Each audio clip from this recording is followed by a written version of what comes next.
أسعار العملات اليوم الاثنين 2 يناير 2023. لكن قبل أن نبدأ لا تنسى الاشتراك وتفعيل الجرس. سجل في البنك الأهلي. سجل الدولار سعر الشراء 24.66 وسعر البيع 24.71.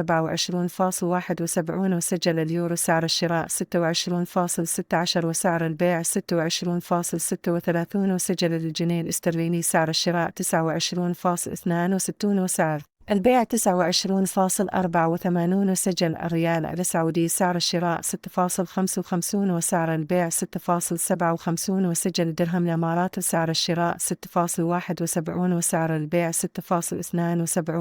وسجلت أسعار العملات في بنك مصر. سجل الدولار سعر الشراء 24.66 وسعر البيع 24.71.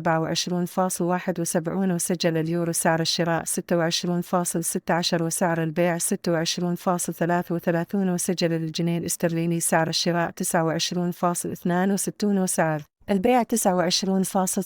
وسجل الريال السعودي سعر الشراء 6.55 وسعر البيع 6.57. وسجل الدرهم الإماراتي سعر الشراء 6.71 وسعر البيع 6.72.